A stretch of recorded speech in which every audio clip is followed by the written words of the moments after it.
I drive my car up to the lake as if there's someone to awake. I haven't been to bed for days, I live in a twilight haze. And I set my heart to the setting sun, and I hope that no one else has done it. And the drinks are never far, open up the bar.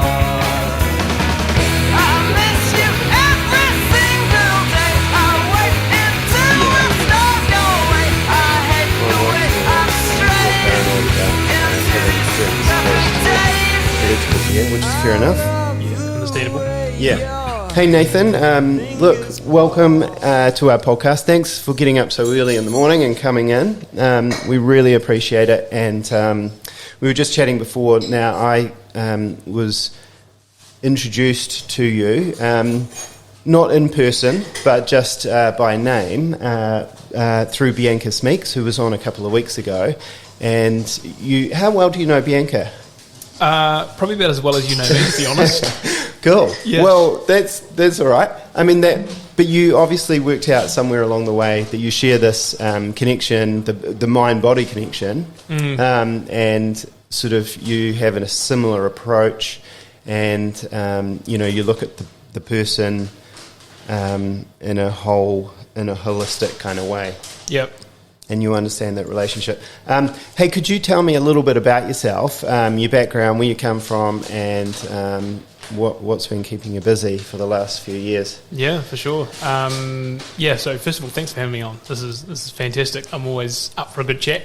Cool. So my background, I've been in the fitness industry for 15 years now. So qualified 2008, started working at the old Les Mills in Hereford Street 2009. Yep. Since then, it's been home studios, boutique studios, high-end health clubs, online training, mobile training, pretty much every form of kind of PT you could do. Wow. Yeah. So it's been a good amount. And along that way, just continuing education on basically the body and how people function and how they move and all these different systems in the body and how they integrate together. I've always been fascinated with this meat sack that we walk around in, how it functions and essentially why it functions, and how the mind affects the body and the body affects the mind, and all this kind of thing, and the interrelation between the external and the external and the internal world, and basically how it all works with each other. Yeah, for sure. Maybe that's where we could start. Yep. So this idea about healing the body through movement, and kind of, could you say, accessing the brain through the body and the body through the brain type of thing. Can you kind of just draw that out a little bit for us? And sort of like why, for example, are our beliefs, why do they impact us physically? Or why could they? Yep. Yeah, good question.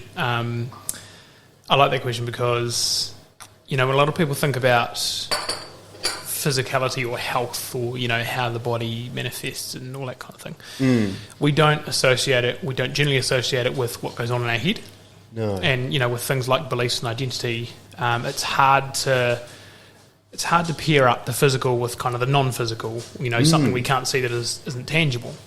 And so in terms of, beliefs and all those kind of things, in a simple kind of context is if you understand, or rather if you get an idea of like who you are as a person, your identity, I guess, will start to formulate things that you believe about life. Yeah. So let's say that I, Nathan, identify as, or part of my identity is that I am a soccer player. And I am. Like I play football on the weekends. Yeah. Part of that identity is a belief that, I am part of a team, that I have my individual role within that team, that I need to keep fit for that team, that I need to take actions and behaviours that then fulfil that belief. And so you can kind of start to see a bit of a snowball in terms of how we think about ourselves, the beliefs we build on that, and then how those then turn into actions and behaviours in the external world. And I guess an easier analogy is, if someone believes that they are destined to be overweight or they can't lose weight, then they're probably going to do behaviours that, reinforce that back to them. So whether it be overeating or whether it be not exercising or, choosing foods that aren't beneficial for, weight loss, they're going to be doing those behaviours. That means that they fit with that identity of, I can't lose weight. Yeah. Yeah, and it can kind of become a self-fulfilling prophecy. For sure. Yeah, that's cool. I've been really interested in this relationship recently, and I'm sort of understanding that they're inseparable. Although the mind and the body are different, completely different, they're sort of inseparable. And I think that's a good way to look at it. You can kind of... we're a product of our environment. Tell me, epigenetics is one of the things that you kind of talk about, because say if, that said person before was overweight and they believed that they were destined to sort of be overweight, one of the things that might come up is, well, that's just sort of in my genes. How did epigenetics relate to that kind of area? Yeah. Well, no. As you were saying that, I was thinking, you get the whole people say, well, I'm just big boned type thing. They have this assumption. We say that about our cat. Yeah, I love it. There's this assumption that their body is just destined to be bigger and hold more mass, and to a certain extent that is true. For a lot of people. The body type that they are will naturally hold more muscle mass, but will also hold more fat mass.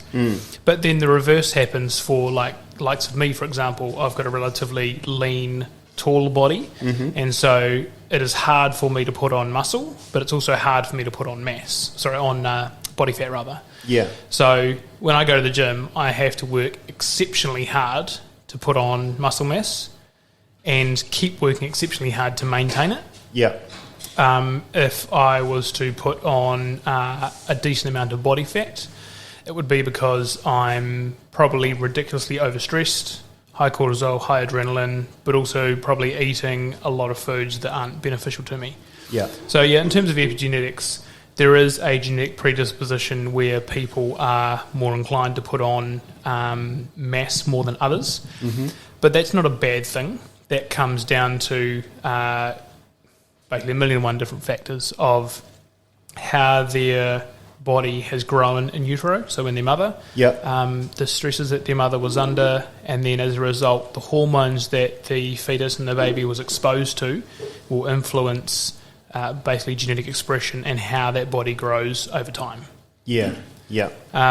And so, in terms of, those particular bodies putting on more mass, muscle or fat, think of your typical weightlifters, shot putters, props in rugby, those kind of people. They will naturally hold more mass, but they will also be naturally a hell of a lot stronger than the vast majority of other people. Because they do hold more mass, they do hold more muscle, they are naturally predisposed to be a lot stronger and a lot more resilient than other people. So although the one thing I always tell clients and people I talk to is that although there's kind of these fluctuations in terms of more body fat, less body fat, more muscle, less muscle, bigger, smaller, different body sizes, there's, I guess you could say, pros and cons or benefits to one body being that way versus another body, and then the opposite end of the scale, benefits to a body being that way as well. Yeah, because often we're looking at ourselves through a cultural lens and sort of, thinking that some things are positive and some things are negative when it might not be the case. No, totally, yeah. And, Yeah. and that's when we start to put like labels on things. And going back to the beliefs comment we made before, Yeah. that again just reinforces that beliefs Yeah. about who we are and what part of society we are in. Yeah.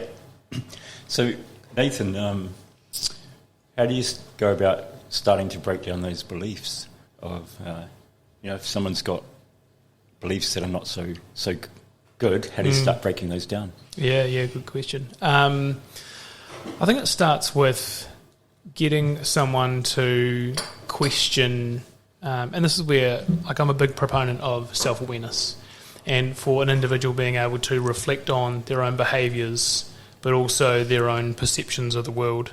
So getting someone to self-reflect, or rather question themselves on, what do I believe about that or myself, and is that belief serving me? And looking at their actions as a result. So, okay, I'm doing this behaviour. Why am I doing this behaviour? And almost kind of reverse engineering it. So thinking backwards as to, okay, why am I doing that behaviour? What has that come from? What do I think? What do I feel when I do that behaviour? Okay, well, I think I feel this. All right, so where's that come from? And again, just thinking back, re-engineering it, and just getting to a place where you are, I wouldn't say constantly questioning what you're doing and who you are, but just being aware of the fact that all your actions and your behaviours come from some perception that you've got in your head. So what might be an example of a behaviour and a belief someone might be holding? Yeah, behaviour and a belief. So, like just maybe going into the gym and you feel, it's a bit, yeah, I feel a bit down about this, or I don't know. Perfect example would be something to do with physical exercise or food. I'll give you one. Physical exercise sometimes comes from I suppose the person may not be satisfied with something about themselves, and therefore they're doing the physical exercise to correct that. For sure. And then it's kind of like, well, are they approaching it from the right sort of attitude or belief? Yep. From that point, yeah. Yeah, for sure. And that perfect example would be like abdominal fat. Yeah, yeah. Everyone wants to see the abs. Yeah. Okay. And that's what those aprons are for. The barbecue. That's the one. Yeah, apron. Just printed on an apron. Yeah. Look, everybody has abs. Everybody has those muscles. Yeah. It's just covered by lifestyle and choices. But at the same time, going back to what we said before, that's a good way of putting it. Yeah, there's predispositions that dictate how, I guess, aesthetically visible those muscles are going to be. It's good to know we've all got them. That make me feel good. Yeah. Absolutely. That's a good baseline. Yeah. And so someone who, let's say, wants to have abs and wants to go to the gym and do a whole lot of sit-ups and crunches to work on their abdominal muscles to make them pop out and shine through and whatever. Initially you'd say to them, hey, you can't specifically spot reduce fat from your stomach. That just doesn't happen. But you would then start to ask them, okay, so, what does having abdominals, visible abdominals mean to you? Like, what do you get as a benefit from that? But what I like to also do is ask the person, okay, what's a negative of that as well? Because there's always polarity to every situation, right? So there's a positive that you perceive you're going to have abs, but there's also a negative that you're going to get from that. So the negative might be, well, okay, I have to spend 5 days a week in the gym, an hour each time, for me to get to that point where I have visible abdominals. And there's a financial cost, all sorts. 100%. Yep. Yeah, 100%. And so getting people to understand that, that behaviour has been driven by a particular idea that they've got, and also getting them to reflect on and think about the belief behind that behaviour, but also why is it serving? Like, why am I doing that? What is it leading towards? What am I going to get, or what's the positive that's going to happen when I achieve that goal? It's like somebody buys a new car, right? And all of a sudden they see that new car everywhere, but guarantee within a couple of weeks of driving that new car, you just realise it's just another car. Yeah. It's got 4 wheels, it's got a steering wheel. Yep. same with, the aesthetics of the body. Mm-hmm. Sure, you can see your abs, but what benefit is that to you? Do you walk around with your top off all the time? Yeah.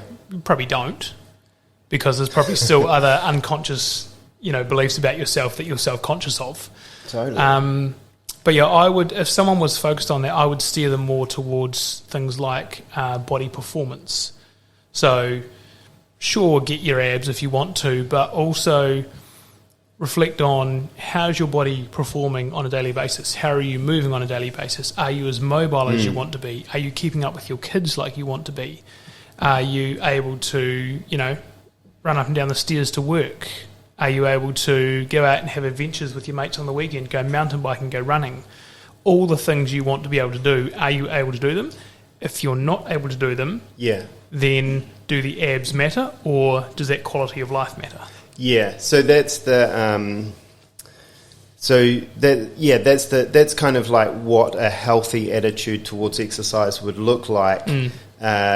Simply because you're looking at it from a perspective of, how am I functioning well? Am I able to do the things that I need to do and to get, look after your kids and I guess at that point, there are people who go, I'm not worried about any of that stuff, mate. Just show me the abs. You're dealing with a specific sort of individual there. Oh, true. Yep. Yeah. Yep. Yeah, definitely. You could. Yeah, and by all means, there does come a point where, and I've had this with many clients over the years, where you basically have to deliver what the person wants. And if you're driven by that vanity, exactly, go for it, mate. Yep. By all means, go for it. Yeah. But at the same time, I always throw in a caveat that, okay, you can go for the abs and let's get you the abs, but, is that going to be the be-all, end-all at the end of the day?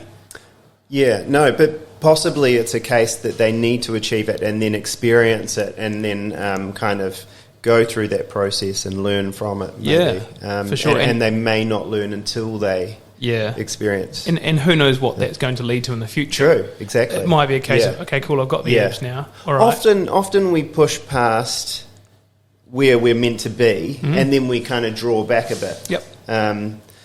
And we don't know that we were meant to be where we were before we push past it. Yep. No, absolutely, yeah. We get a better... I don't know what that's called. It sounded good. It sounded great.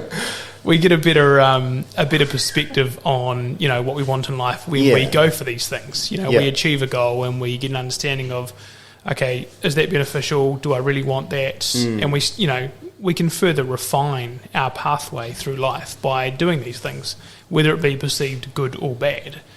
It doesn't really matter so long as we take a lesson from it. Yeah. And it helps steer us in a direction of, going in a direction that we want to go in, or that is, beneficial to us. Yeah. Yeah, I love looking at different situations in my own life and just when it comes to fitness or whatever, not sort of associating themselves with, a moral sort of thing. Often, I prefer to look at things amorally, and something can be, it has its pros and its cons, and it. Someone said there's no such thing as the perfect solution, only trade-offs. And it's kind of that same, I sort of look at things like that. Where were we? So you do a whole bunch of different things online, on Instagram and Facebook and things like that. And I've seen your Merciless Monday. So tell me, because that brings in the challenge part of things, doesn't it? And you see challenge in a certain way. Yep. Tell us about why challenges are good or bad, or maybe not. Yeah, for sure. Yeah, so the Merciless Mondays came about as another guy that I follow on LinkedIn, on LinkedIn and Instagram. He does Savage Saturdays. Oh, right. He's based over in the UK. Yep. And I was following him, saw what he was doing, and it just fitted in with my ethos and my, vision of training men and how males should approach physical fitness and health. And the idea behind it is that you commit to, on a regular basis, so for me it's every Monday, Technically, I do it every Tuesday because I work all day Monday. Oh, but every Monday, it's a hard workout that puts me outside of my comfort zone. Yep. That is just kind of on the edge of, can I actually do this? But at the same time, still within the realms of kind of possibility. Like, I'm not going out to run a 100-mile race every Monday. No, yeah. It's just on the edge of questionable for me. Mm-hmm. And so the idea behind that is, challenging yourself, putting yourself outside your comfort zone, building things like mental resilience, building confidence, but also at the same time building kind of physical prowess, being able to handle yourself physically, being able to take on challenges that you probably wouldn't necessarily take on. Mm-hmm. And part of it, I know for males, is that males, traditionally, we process emotion through physical movement. Mm-hmm. If you reflect on how you feel when strong emotions come up, we generally want to get physical with that. We want to expend it somehow. And so using stuff like that as a challenge to kind of step up to just reinforces to men that they can process emotions healthily, but at the same time can step up and take on challenges that show up in their life, whether it be voluntary challenges or whether it be challenges that aren't voluntary or that just show up. Yeah, so you're experiencing adversity in one area which is relatively well controlled. Yep. And you're kind of pushing through it. Yep.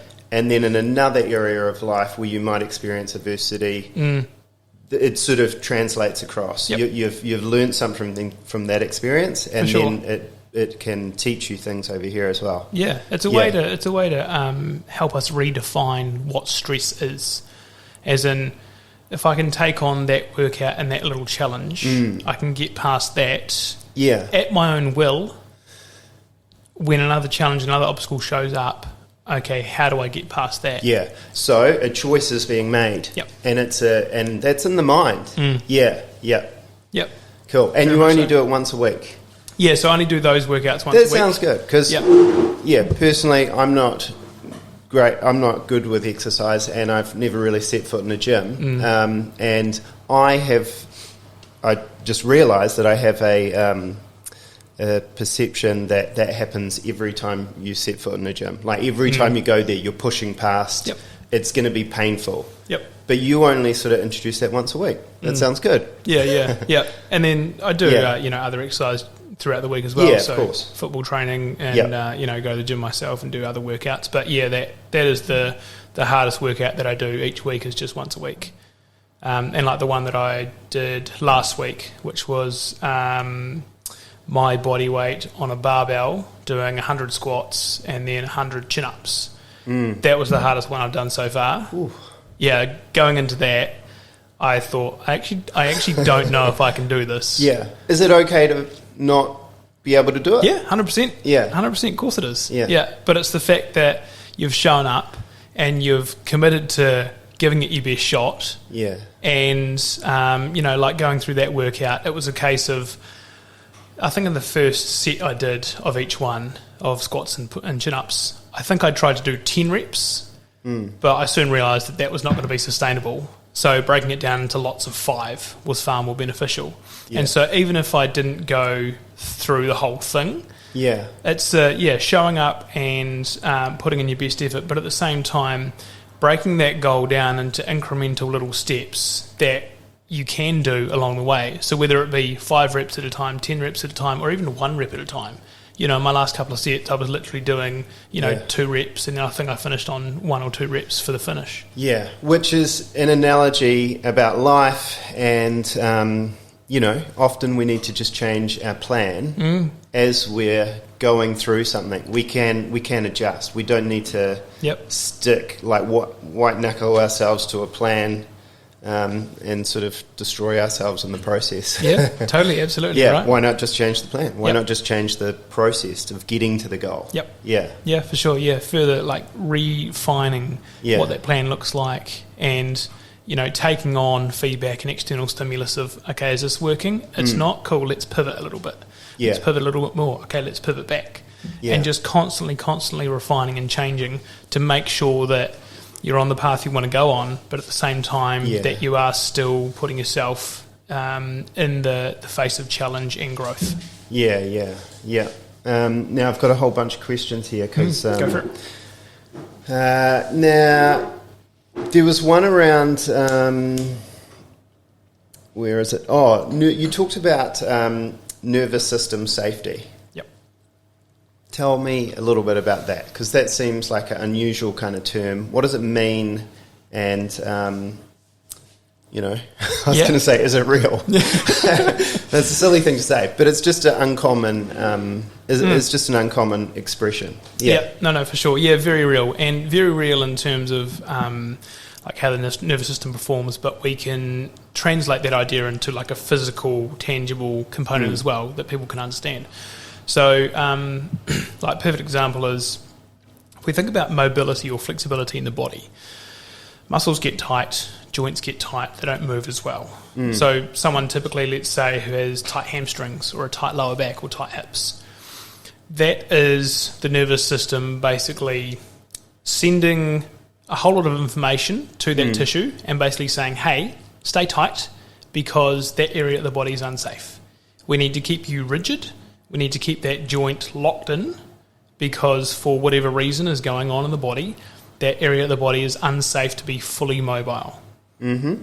And so what happens is generally, the tissues around a certain area, they will tighten up. And that's just a way of the nervous system protecting the body, but also protecting itself because it doesn't want to be overstressed or overstrained because it unconsciously knows that that is a weakness in a chain in the body, so to speak. Whereas we might associate that that tightness as the weakness, and try to work our way through it. Yep. And that could potentially be like damaging. Yep. Yeah. For sure. Yeah, totally. Yeah. And so a perfect way to help someone understand and work their way through, kind of tightness and that kind of thing is you can do a form of mobility training called functional range conditioning, which is basically taking a joint, let's say the shoulder joint, for example, through its full range of motion. Yep. But while you're doing that, you are tensing and keeping very tense all the muscles and tissue around the shoulder joint. So you're, tensing your pec, you're tensing your traps, you're tensing your middle and upper back, and that's just a way of everything around that shoulder joint is staying tight and solid, which then allows the shoulder joint to go through its full range of motion because it feels safe. Yeah. And because everything around that shoulder joint is supporting it. Does that make sense? Yeah, totally. And in that moment, that process, you're rewiring the brain. Would that be a fair thing? Or like you're sending a signal back through movement to the mind. Correct. Saying, hey, in actual fact, you can achieve that movement. Do you think that's... But is that sort of missing the point that the body was telling it, or is that a kind of a messed up signal to begin with? Was there a problem there in the first place, and was it alleviated by finding the movement, or was it just changing the signal? I don't know. Yeah. Does that make sense? Sorry, Nathan. No. That's a good question, because that's the thing is that you can address one particular thing, but that one particular thing is never going to be in isolation, in a silo. It's going to be part of a bigger picture or part of a bigger chain. So you're saying when you're working on your shoulder area, you've got the stability of your pecs and all that sort of stuff, so you've got this base that you're working from. Yeah, so, for totally. Sure. Yep. Yeah, and like a perfect example of how the body interrelates is you might have a shoulder issue. So you might have some kind of pain, impingement going on in this right shoulder. Mm-hmm.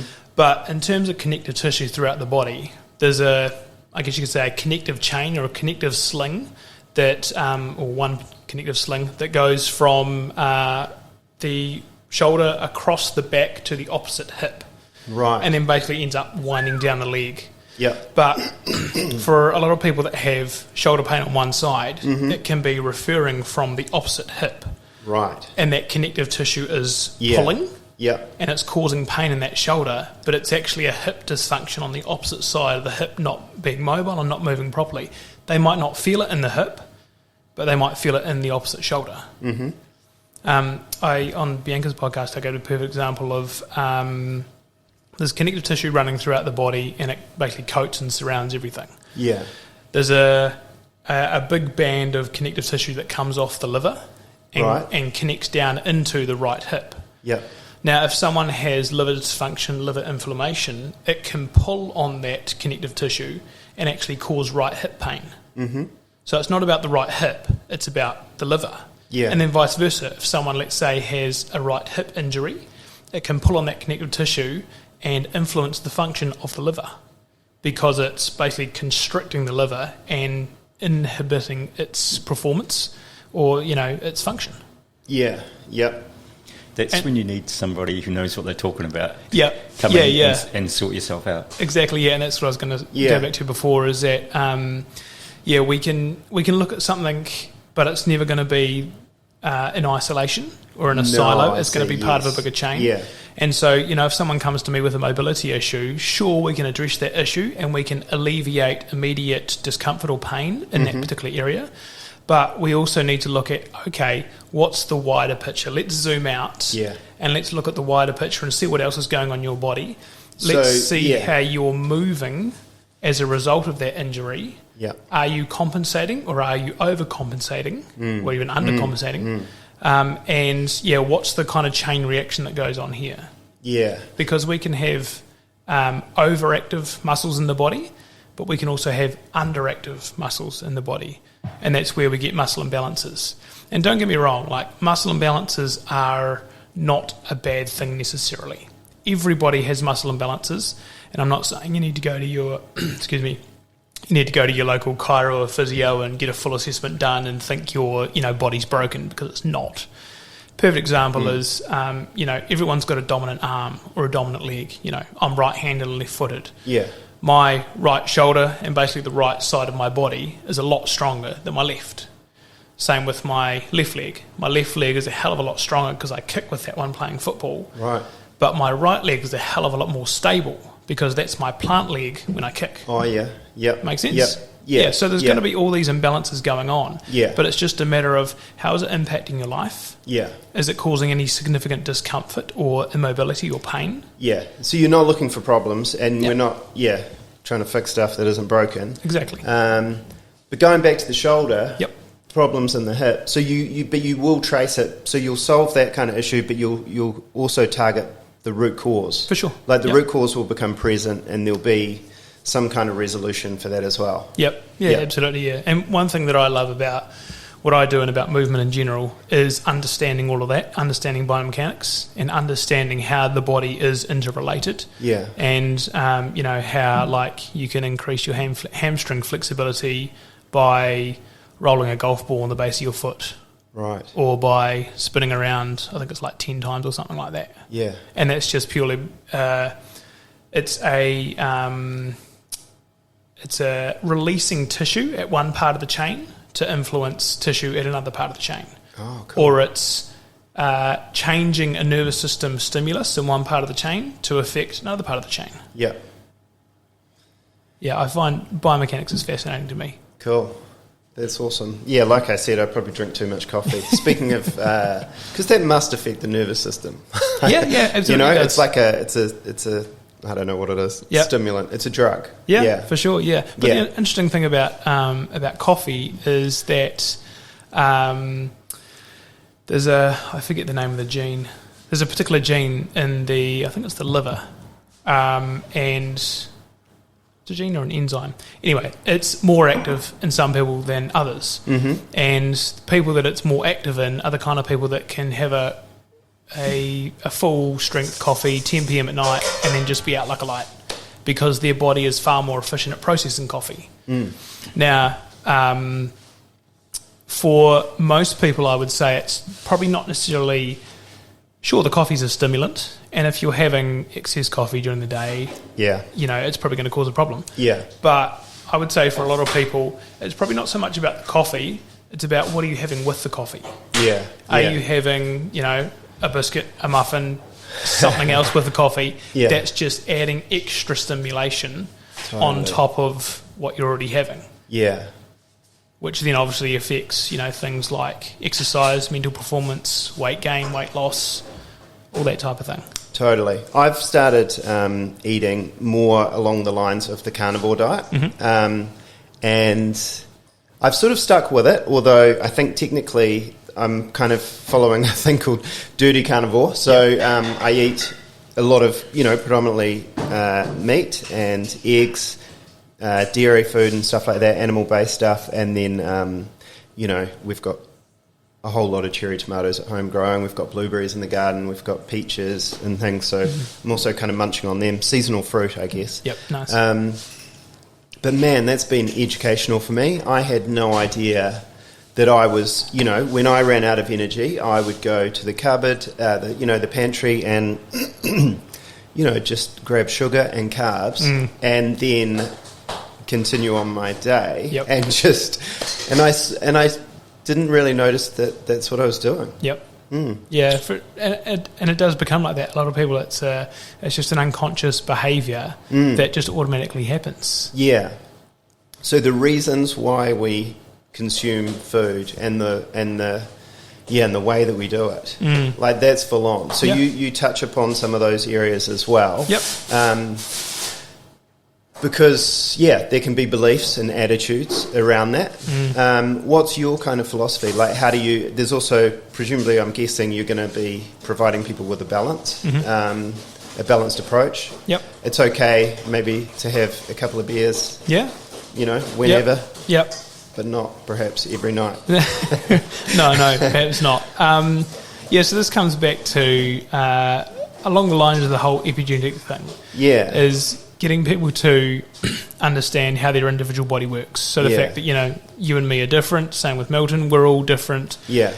We've all got, generally the same structure of body, but based on lifestyle, based on environment, based on how we grew up. Our ethnicity? Yeah. Would that play a part? 100% it does. Yep. All this is going to play into how our body operates. Yeah.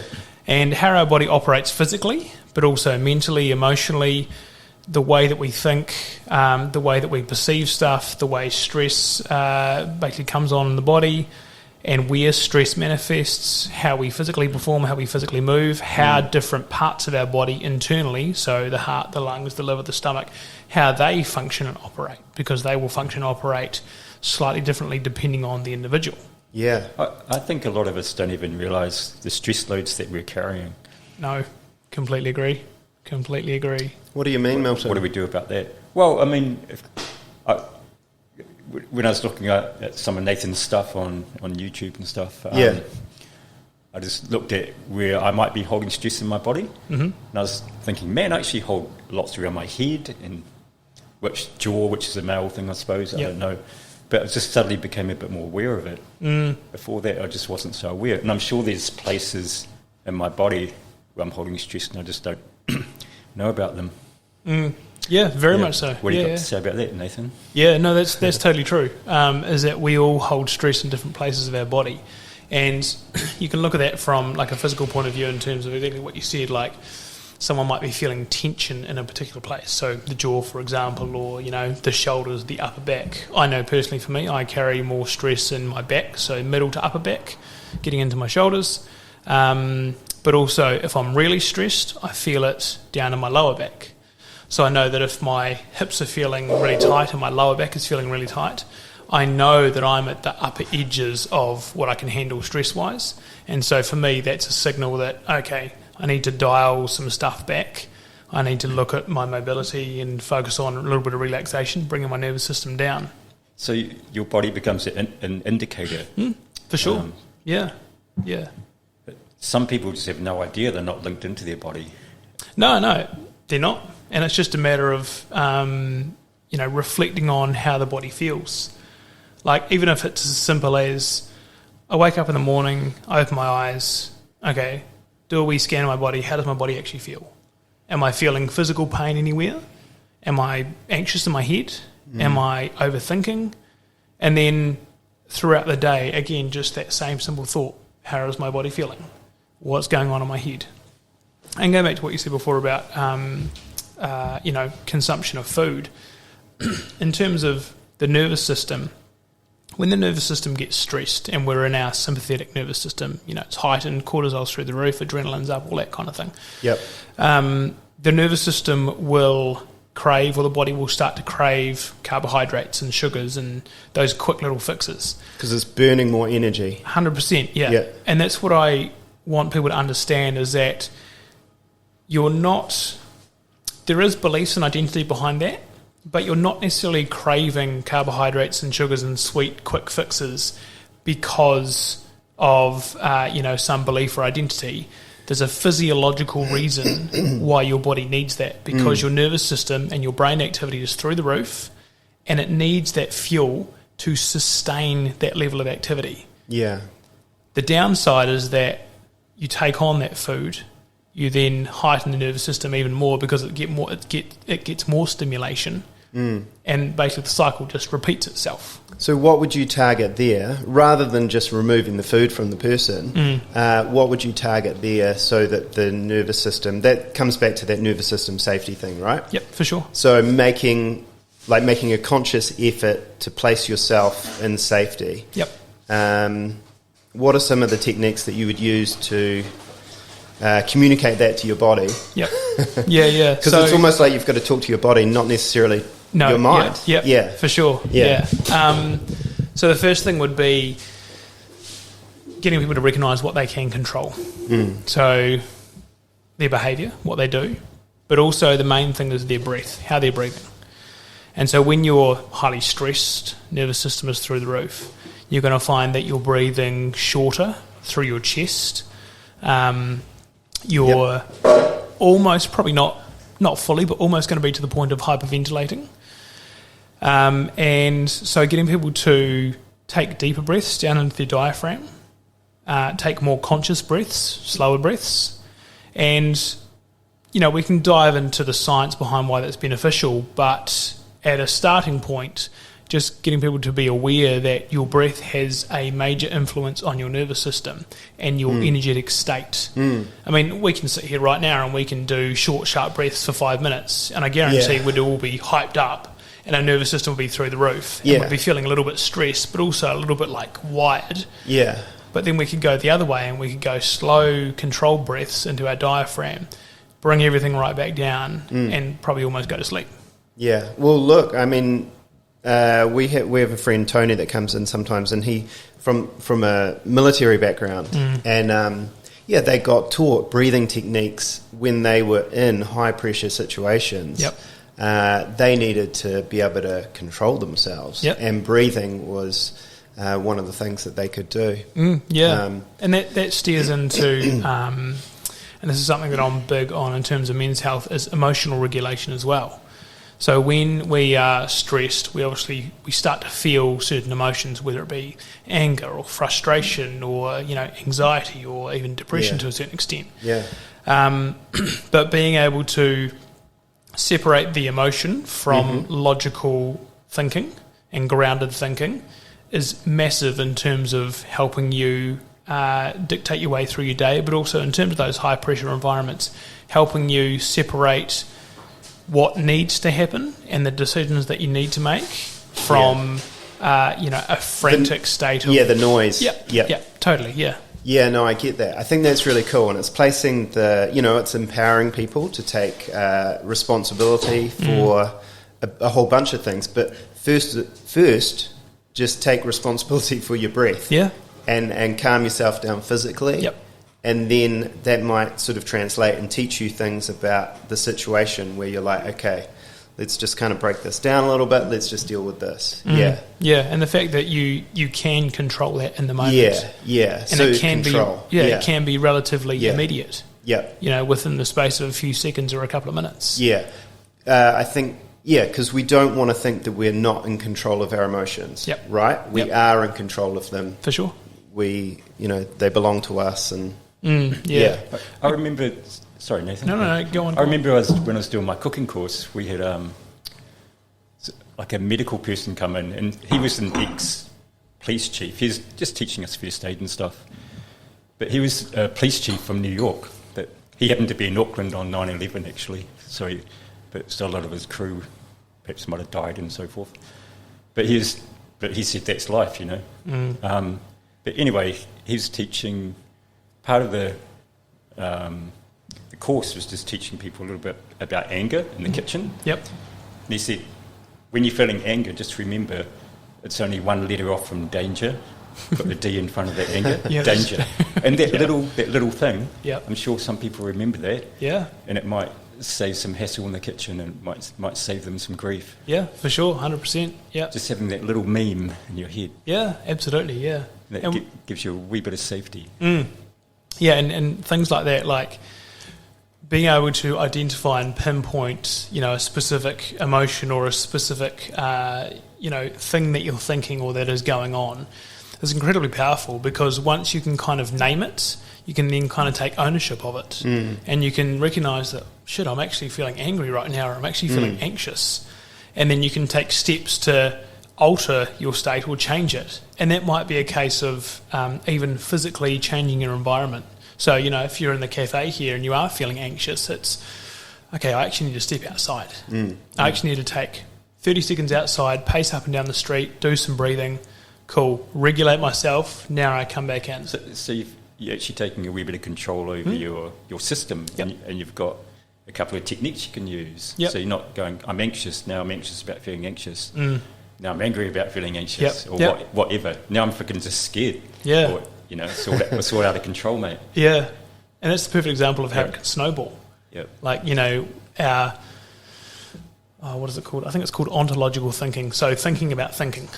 Yeah. So I'm thinking about being angry and anxious, and now I'm anxious about thinking about being angry and anxious, and it snowballs from there, right? And before you know it, you're in this rabbit hole of feeling anxious and angry about. I've got a lifeline, mate, because I know anger and Yeah. D is danger. I've Yeah. put the Yeah. D in, Yeah, I've got nice. that lifeline That's perfect. deep down the rabbit hole. Yeah, that's brilliant. I like Yeah, that. mate. But without something like that, mate, it's terrifying. Yeah, no, absolutely. Well, you're at least going to feel out of control and just weird, or. Yeah. But if you go outside, take a bit of a walk, have some breathing exercises going on. Yeah, and just coming back to what you can control is what you do, your actions, your behaviours, breathing. Yeah. Hey, I've got a question which I've been thinking about since I know that you've been coming on. With your talk with Bianca, you talked about kind of women's health a little bit and their sort of menstrual and hormonal cycles. What's going on with men? Like, is there... are we associated with any cycle, or are we just a complete straight line? We're definitely not a Solid. complete straight line. Just, Yeah. No, I know what you're asking. No, we're definitely not a complete straight line. Yeah. What affects? What are there kind of a cycle that affects us? That's a good question. Because I've never ever heard anyone kind of talk about it. Dave's Yeah. been asking me this, or we've been talking about this like all week. Yeah. Like, I'm going to ask Dave, I'm going to ask Nathan. Well, it's a this. crazy question, and I didn't know how to frame it because Yeah, it sort of no. sounds like Yeah. Yeah. No, I know what you're asking. Like, and can we get a get out of jail free card as well? You're right. Not to the extent of like a woman's monthly cycle, menstrual cycle, No. that happens on a 28-day cycle. Yeah. But I would say for men, it's more influenced by our environments, what we're doing with ourselves on a daily, weekly, monthly basis. Yeah.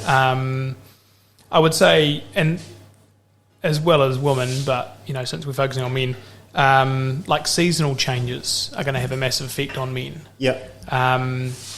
Things like your exposure to sunlight is going to have an effect on things like the production of testosterone in your body. And during winter, there's not as much sunlight. You're probably not getting out as early in the morning, so less sunlight. So then, therefore, that's going to influence your testosterone production, your cortisol production, Yeah. and all those other things that go on in the body as a result of exposure to sunlight. And so, like in terms of men, I would say it's more environmental and probably to a certain extent more cultural as well. Yeah.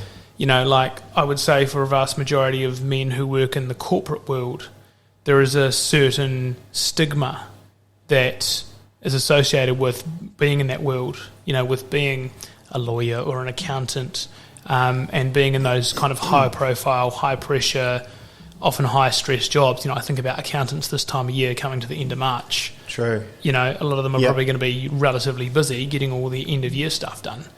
But yeah, probably a lot of cultural and environmental stigma around that, which then therefore drives a nervous system and a hormonal response in men to either perform a certain way or be a certain way, or say certain things, which obviously influences everything we are as men. So how we speak, how we behave, how we identify ourselves in our own head, what we tell ourselves. Yeah. And there's kind of like this constant back and forward feedback of, I put this out to the world with my behaviour or my language, I get a response from the world. As a result of that, I then feed that back to myself. Okay, that did work. I reframe it. I do it again. Yeah. And there's kind of this constant Is there forward. what's known as a neural sort of feedback loop kind of thing? And because I've heard some of the different, I don't know what you call them now, mind-body kind of therapies and stuff. Some of them are kind of a neuro feedback like NLP thing. or Yeah, I think that's what. Yeah, and you can sort of change some of those loops if they're potentially. But it's almost showing us taking you in the wrong direction. We are like a goal-striving mechanism, and you're you're always honing in. This sure. doesn't work, and you pull back. Yep. We do that all the time. We're just goal-striving beings. Yep. Yeah, for sure. And that's something that I always tell or advocate for men, is that traditionally we are that. We are achieving beings. We want to strive towards a particular vision or a particular mission. And so, identifying what that is for you, what is that personally? For some people it might be climbing the corporate ladder and achieving financial success. That's not a bad thing. For other people it might be creating a healthy family and being a stay-at-home dad. That's not a bad thing.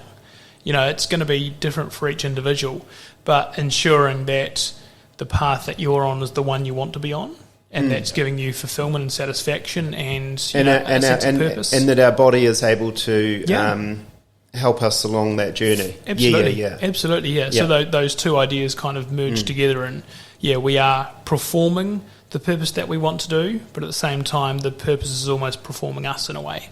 Yeah. If we've got some sort of ingrained pattern, how quickly can we get rid of that? Relatively quickly, yep. And I know, like, Bianca has done a lot of work with it in terms of along the NLP side of it. Right. I'm definitely not qualified in that, but rewiring the brain and, disestablishing behaviours to then bring about other behaviours is incredibly powerful. Yeah. I'm a big fan of Tony Robbins. Oh, yeah. And Tony Robbins is all about changing your energetic state and your emotional state to then change the story you tell yourself and you associate with a certain thing, which will then change your strategy of how you attack that thing or how you behave with that thing. Most people go the reverse order. Most people think, okay, I want to change that as, I want to change my physical health. So they focus on the strategy. They try and do all the behaviours, but they've still got this underlying story and state in the background that is influencing all these behaviours.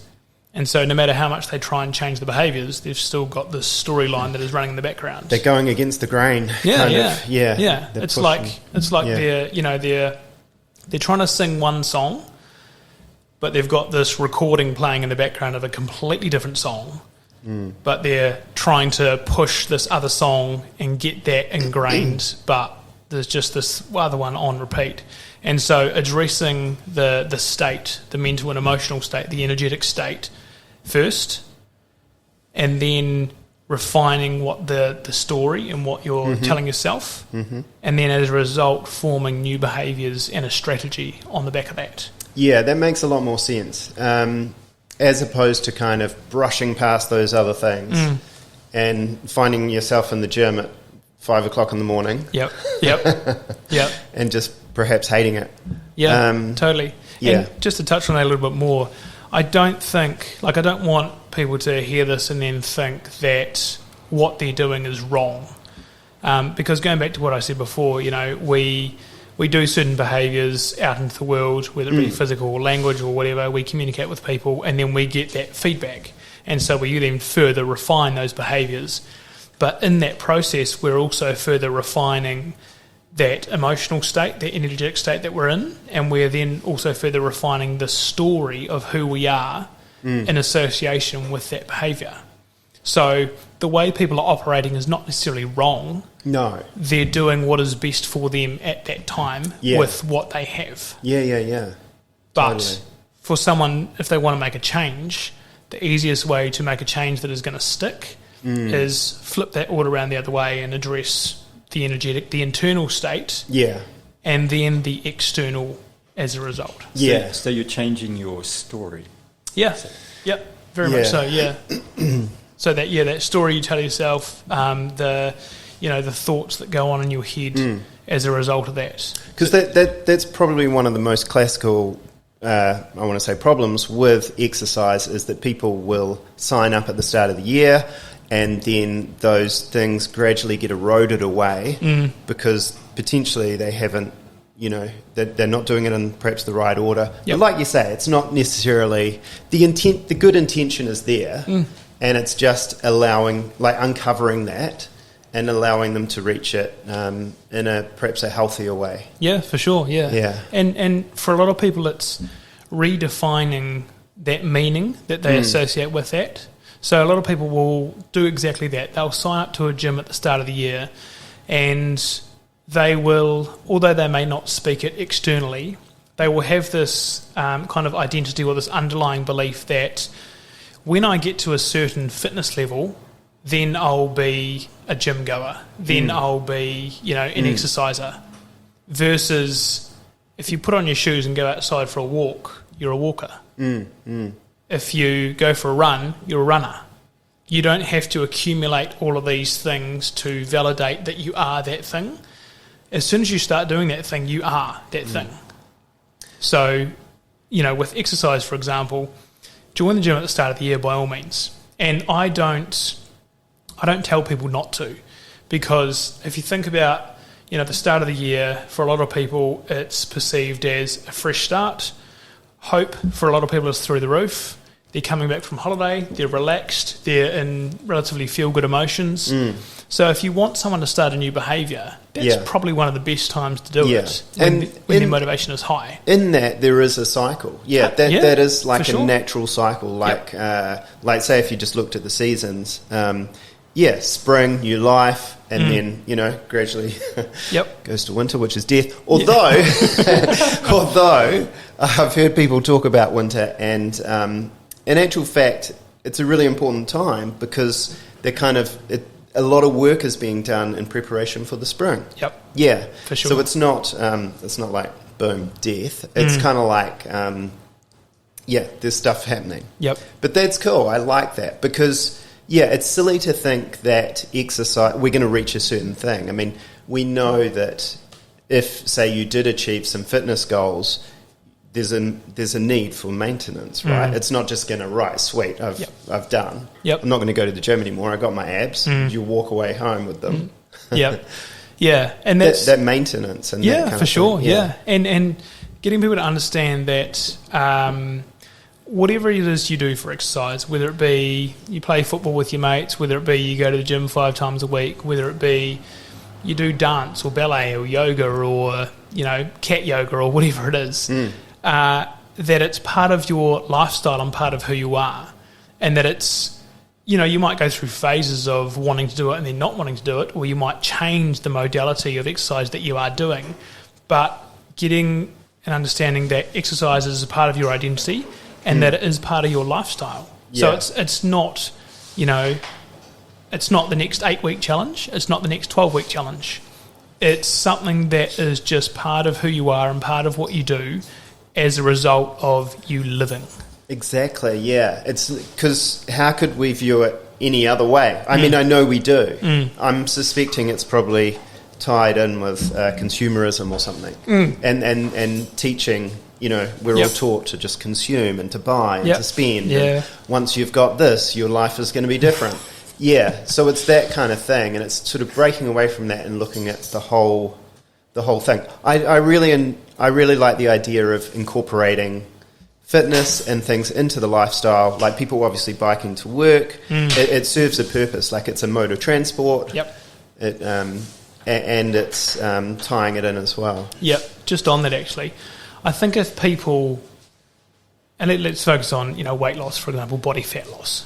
If people actually realised how much incidental exercise had an effect on losing body fat, they would drastically change their life. So incidental exercises, things like taking the stairs instead of the lift, Yep. parking a little further away from work so you have to walk a little bit more. Yeah. It's, going out for a walk with your kids at night, hopping on the bike. It's those little things that encourage you to be physical and not take the easy option. Yeah. Not park and right next to work so you don't have to walk as far, those type of things. Those kind of things accumulated over time have a much bigger impact on things like body fat loss than going to the gym regularly and lifting weights. Don't get me wrong, those things are obviously great, but it's those daily monotonous little habits that you do that don't seem that important have the biggest impact on your overall health and well-being than signing up to a gym and aspiring to go 7 days a week. Yeah. That's a weird thing when the small details, the little nuanced details and stuff have big effect. Yeah. Like I see that pattern in other areas. And you kind of, for a while, with whatever area I'm thinking of, you kind of dismiss those details and you think, no, they're not that important. And then for whatever reason, they come back into view and you start playing around with them and you're like, far out, these little things actually matter and they have a much bigger effect than what I thought they did. Yep. There's almost like a law in that. Yeah. It's kind of strange. The reason that we put so much weight on bigger things is because those bigger things generally elicit a bigger energetic and emotional response in the moment. And so we attribute a significant amount of meaning to them and a significant amount of change to them. And so we think we have to repeat those big behaviours, those big things more frequently to achieve whatever it is we want to achieve. When it comes back to exactly what you said, it's those monotonous, unsexy, minuscule little behaviours that accumulate and compound over time that weigh in and add so much more significance than those big behaviours done relatively infrequently. Yeah, totally. That's crazy. So tell me about your how you work with people. How would you work with Milton or I if we approached you and said,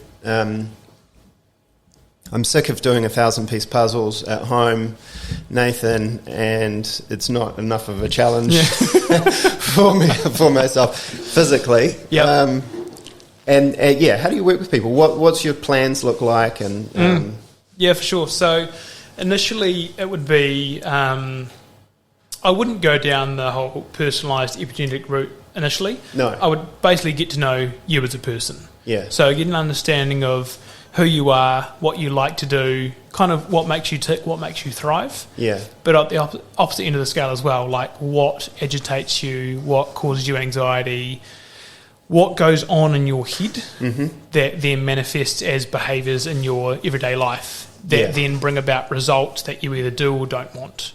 Yeah. Once we've got an idea of what all that is about and we've got an idea of who you are as a person, then we can start to kind of build on that, and we start to, like in terms of behaviours and habits, we start to reward or make the positive habits and behaviours that are going to lead you to what you want, we make them easier to do. We make them more attractive. We make them more, less frictionless, I guess you could say. Or sorry, more frictionless. Then we go the other way and we make any behaviours, or we look at any behaviours that you are doing that don't serve you right now, they might serve you in the future, but are prohibiting you from moving towards your goals right now, we look at those and we say, okay, how can we make those behaviours harder? How can we make them not as sexy, not as attractive? Yeah. Because when things become not as attractive and less appealing, you're less inclined to do them. Yeah, well, that's right. Let's face it. Because, that reminds me when I used to use drugs. And look, one of the counsellors just said a very simple thing. Write a list of pros and cons. Like, write all of the good reasons why you take drugs. And I was like, wow, that's cool. Yeah. Okay. Massive long list. Yeah. No. And it was just very simple. And it was like, you're probably not going to quit until the cons outweigh the pros, right? Totally. Yep. Yeah. So that's kind of cool. That's a very rational, kind of easy way to see it. Yeah, and like for a lot of males, that's generally how we need to see it. Yeah. We need to see a rational, a logical reasoning Yeah. behind what we're doing. Yeah. And basically being shown a pathway that says, we're going to take you from A to B, and we're going to do things like that. We're going to make these behaviours easier to do. We're going to make these behaviours harder to do, or less attractive. And in doing that, we're going to move you further along this path towards your goals than along that path, which is going to lead you away from your goals. Cool. And for most males, that's going to register as, okay, cool, yep, I can understand that, I can comprehend that, that's logical to me. Yeah. So let's go and do that. Yeah. And then once we get an understanding of that, then we can start to layer on all the other stuff, like looking at someone's emotional health, looking at someone's mental health. We can then go down the epigenetic line and look at, okay, so once we've got an idea of who you are as a person, the goals you want, now we can really dig in deep into what kind of exercise is going to be beneficial for you. What kind of style of eating and nutrition is going to be best for you and your body. Because presumably it's not going to be a journey without obstacles. There'll be a few things that will pop up. Yep. Which you'll need to kind of deal with along the way. Yeah. And that might be an epigenetic thing. Like, hey, your body's not responding. Yep. We need to switch up the message or something. Totally. Yeah, for sure. Yeah.